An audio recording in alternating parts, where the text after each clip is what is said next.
I'm Colby Jubenville, and welcome to the Center for Student Coaching and Success right here on the campus of Middle Tennessee State University. This is Module 3, and each one of these modules have been built so that you can start to develop the mindset that leads you to the next step in this process called the 5 to Arrive.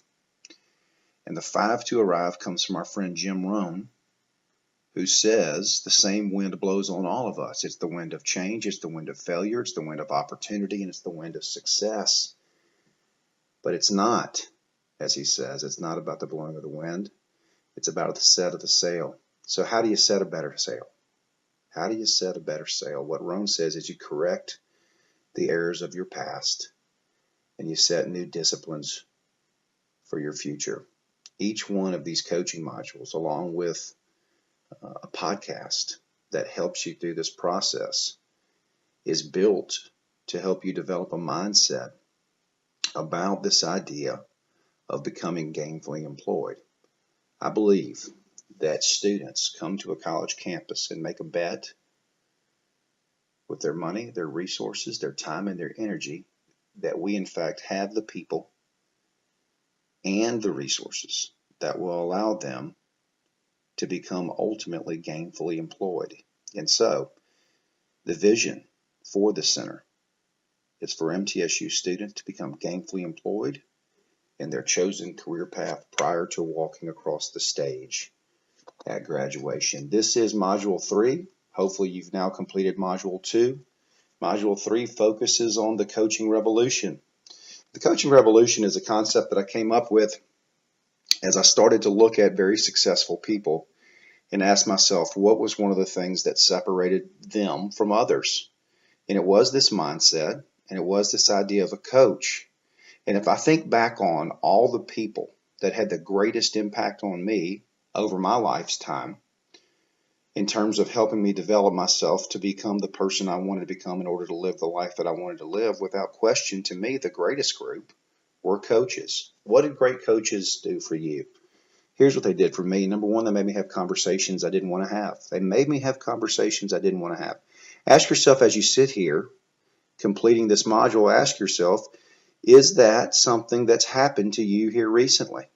Has someone had a conversation with you that pushed you to think about you, yourself, your own future, your relationships, your opportunity in new ways? So the very first thing that they did in terms of me being an athlete in football or basketball was they made me have conversations I didn't want to have. Here's number two. They made me do things I didn't think I could do. They made me do things I didn't think I wanted to do. When's the last time that happened for you? You see, in our 20s, we're taught to get in the game. But before that, we usually, all of us at some point, have a coach or a teacher or a mentor that had conversations with us, that made us do things that we didn't even think we could do. And see, here's the outcome. Here's the most beautiful piece. It's the transformation piece. They helped us become something we didn't even think we could become. So that's the coaching revolution. That's part of the coaching revolution. It's embracing a mindset that you are a coach, you have a coach, or you don't want to be coached. And I hope that you can find a coach. And here's what I mean by that. Consider this your coach. Consider the resources here. That's why we've named it so appropriately the Center for Student Coaching and Success. It's here for you. And see, one of the things that I believe is that reality for all of us today looks like this. If you're in leadership and management, you're there because you want to. You have a desire to solve problems and make decisions. How you ultimately solve those problems and make those decisions will define the results that you create for yourself in that organization that ultimately define whether you move up, down, or stay right where you are in your career path. That staying right where you are, as you've learned in developing this new mindset so that you can embrace the 5 to Arrive, that staying right where you are is this thing called the Peter Principle, and it's alive and well. And the Peter Principle says that we all rise to our highest level of incompetence, and that's where we stay. And so the simple question I'm going to ask you is, who is coaching you? And I hope that you can say from now on moving forward that we're coaching you. And that I hope at some point along the way that you'll learn how to coach yourself, and that at some point along the way you'll learn how to find those content experts that provide market-specific information and knowledge that will allow you to become the person that you're supposed to become and live the life that you're supposed to live. I'll give you a great example. My good friend, in fact, I'm staring at his book right now. It's a guy named Joe Calloway. The book that I'm staring at is titled Be the Best at What Matters Most. Be the best at what matters most. And then the subtitle is It's the Only Strategy You'll Ever Need. So I went to his website, joecalloway.com. I watched his videos. And through that entire process, I realized that Joe said things better than I did. That Joe communicated in ways that was better than I could. That Joe had spent a lifetime building this career in this body of knowledge, and I wanted to be a version of Joe. See, I call those aspirational contacts. So guess what I did next? I picked up the phone and I called Joe. And I said, Joe, you don't know me, but I want to be you. Joe let me come and spend time with him. Joe today, if I email him or call him, will stop and call me back at some point and help me walk through a difficult decision where I've reached this highest level of incompetence and I can't break through it anymore. I believe that when you reach this level of incompetence, and it happens for all of us in our career paths, I believe that coaching is probably the greatest way to get through that level of incompetence. That's the coaching revolution. It's a mindset. It's about how you see and seize opportunity. And it's certainly part of what we want you to develop as you go through this process. Let's look at the next worksheet in Module 3. It's about measuring progress. And I think progress is such an important part to all this. Write this down and know this for the rest of your life, the rest of your time with us. Progress is a natural motivator. Progress is a natural motivator. When I assign tasks to you, when I assign a challenge to you, the most important thing is to communicate progress. It reminds me of a student that I had named Dawson. And Dawson came to me and he said, you know, Dr. Jubenville, the goal for me is to become a Division I strength coach. Through my educational process, I want to become a Division I strength coach. So I got up on the board and I wrote from X to Y by when. From point A to point B by when. We know that he's currently a student. He wants to become a Division I college strength coach by, and we have to assign a date. But see, here's what he didn't know, and here's what he needs to know. And this is the conversation that we had. Dawson, in order for you to become that Division I strength coach, before you can do that, you have to get certain certifications. And then once you get those certifications, you have to go to conferences and build relationships.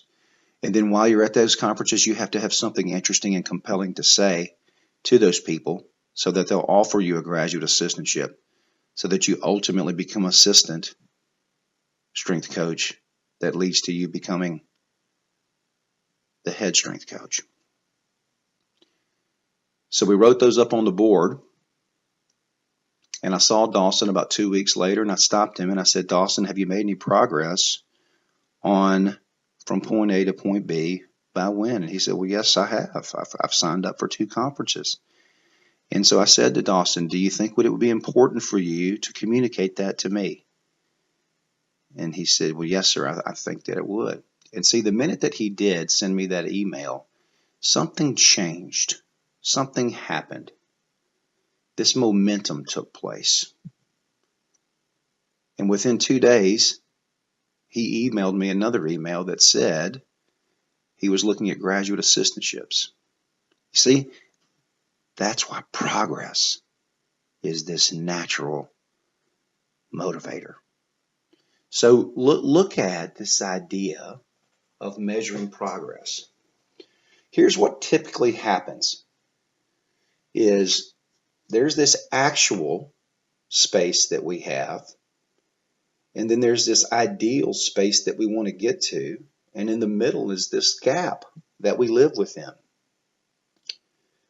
And so what happens is we continually to focus on this ideal that we'll never get to.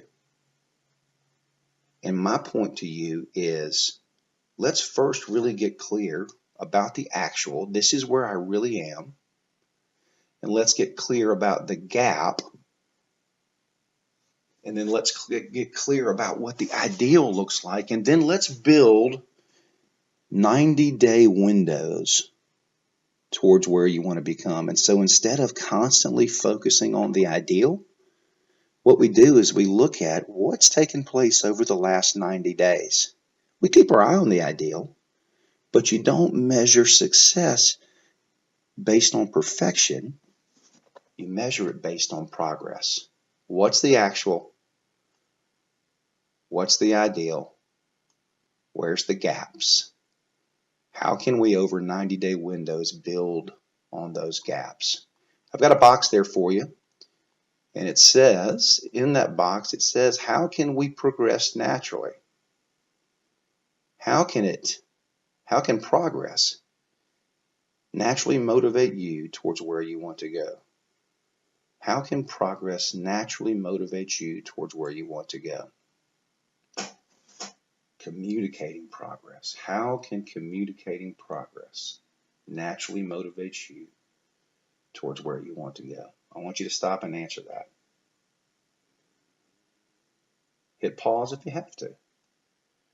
Let's look at the next worksheet. The next worksheet focuses on core, shared, and competing values. This is an important idea to understand. You see, within every organization, including our Center for Student Coaching and Success, there are core, shared, and competing values.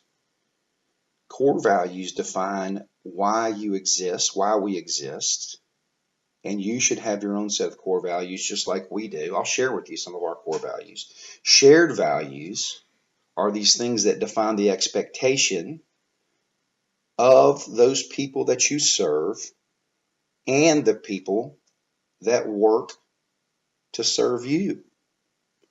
So that's shared values. They define the expectation of the people you serve and for those that work for you to serve those people. Then there's these things called competing values. And competing values exist within any organization. And the point to make about competing values is that they should, in fact, be brought to the attention and discussed and put on the table so that the healthy conflict can take place in order to get back and use the core and shared values as a way to define commitment.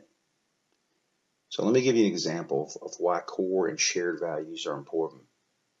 You've seen through these modules some of the core values and the shared values that we have. We exist in terms of our core value. We exist because we believe that the greatest opportunity we have on a college campus is first to help students find their voice. It's the intersection of talent, passion, conscience, and need in the world.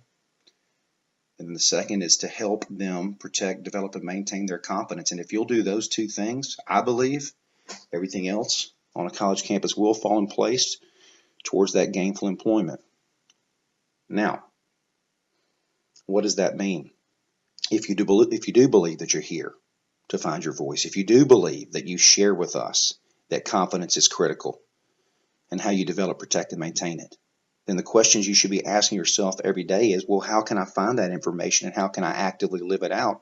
And that's why we've created the 5 to Arrive. It starts with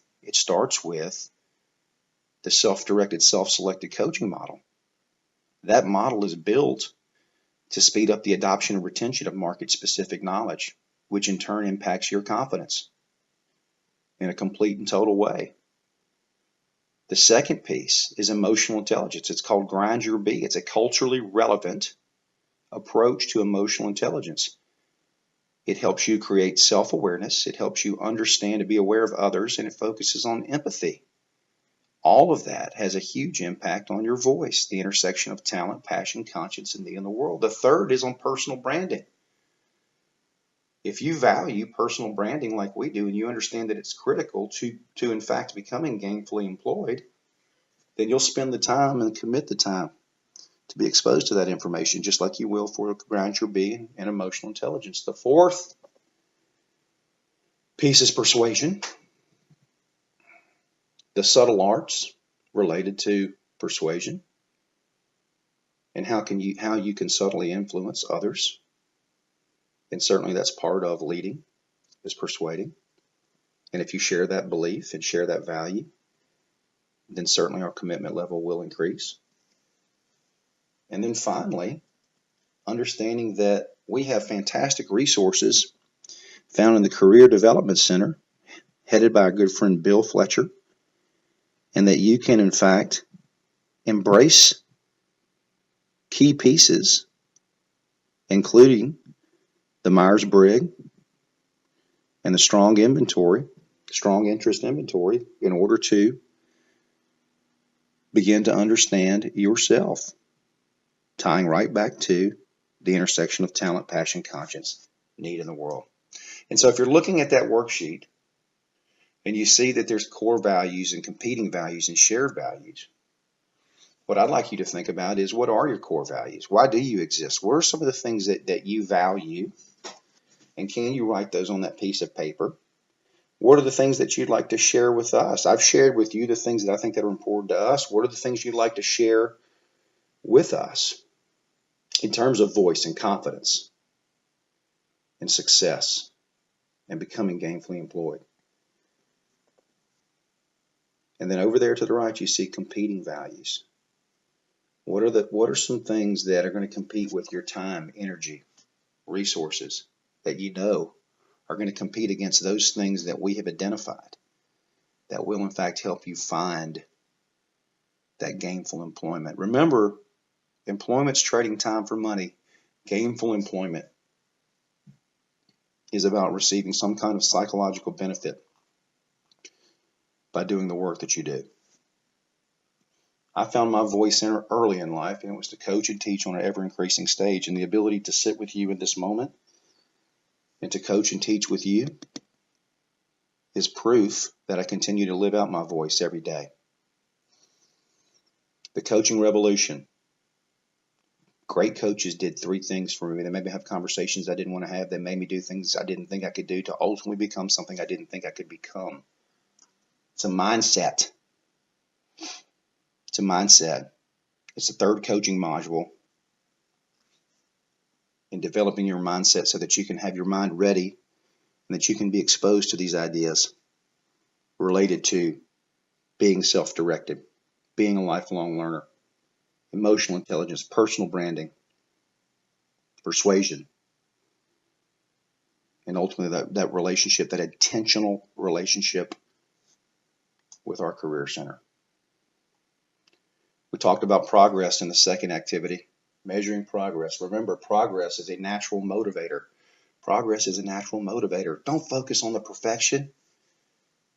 Focus on the progress. And what do we say? It's every 90 days. I look back on the books that I write, and the only way it keeps me moving forward is by knowing that I, in fact, have made progress. And then core, shared, and competing values.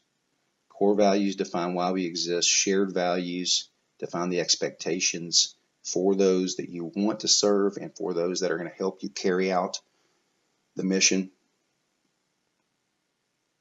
And then competing values that compete against why you exist and the things that you want to share with us and the things that we want to share with you. You've now completed Module 3. I'm Colby Jubenville. This is the Center for Student Coaching and Success right here on the campus of Middle Tennessee State University.